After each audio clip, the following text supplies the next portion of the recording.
Have you seen the movie? Good morning. Good morning, Tom. No, I haven't seen the movie yet. But tracking results say the movie will open to an $80 million weekend. Really, an $80 million weekend? 80. Unbelievable. And they're looking for about a $220 million domestic Here's gross. a great tension. Joe Morgenstern writing it up. He savages the movie in a review this morning in the Wall Street Journal. This is about Disney, though, in the business. The spectacle, which qualifies as truly astonishing, is an entertainment behemoth betting vast sums of money on a prequel that not only invites but demands comparison to a peerless treasure. Scarlett, are you going to go see this? You know, I'm not. I'm not too excited about it. James Franco doesn't really do it for me. But here's the question. This is coming out on the Disney imprint, not Pixar, not Lucasfilm, which, of course, Disney just bought. Or Marvel. Or Marvel. So it means a lot more for Disney to get a big hit on its own label, doesn't it?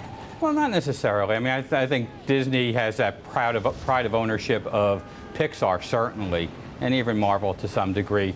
The key here is really not only how well it does domestically, but how well it does internationally. Movies tend to make a lot more money internationally than they do domestically. They probably are into it for a couple $100 million.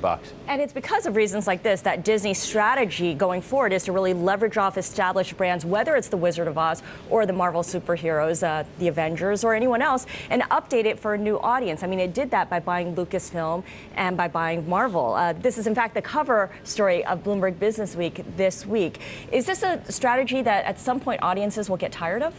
I don't think so. I mean, fantasy films have gone back for years. 30 years ago, Warner was talking about Superman as being its big franchise. This summer, the big Warner movie coming out is Man of Steel. So I don't think that's going to be changing that much. It fuels that idea that Hollywood's run out of good ideas.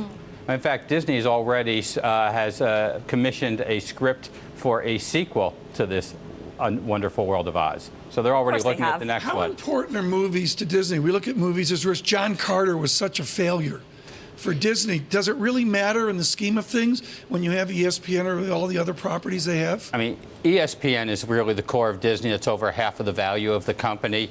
But what's critical about the movies is there's a lot. Disney's the one company I follow that does have a lot of synergy. When the movies work, the park works, the consumer products work. It all tends to work together. All tends to fail together. Yeah, you talked about a sequel to Oz. Of course, we're looking for a potential ride at Disneyland as well. Alan, you cover Time Warner too, and of course there are headlines this week about Time Warner spinning off its magazine unit, Time Inc., after a failure to sell the magazine properties to Meredith. Is that completely off the table now? A sale to another buyer? I don't think the sale is off the table. I think it was interesting. About 2 minutes after Time Warner's press release, Meredith came out with a press release saying, we'd love to continue working with Time Warner any way we can. I just don't think it made sense for Meredith to buy all the female magazines and to leave Time Warner with just Time Sports Illustrated. Let's be clear. Illustrated Fortune. Is Time Magazine worth something? Is Time Magazine worth something? What's the price? Nostalgia.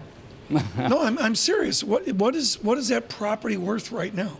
I mean, the property does, the magazine business does about $550 million of EBITDA or cash flow. It's probably worth 5 to 6 times that multiple. Okay. The question is, can they convert it or evolve it from a print magazine to a digital magazine? Sort of what Bloomberg's doing with Business Week.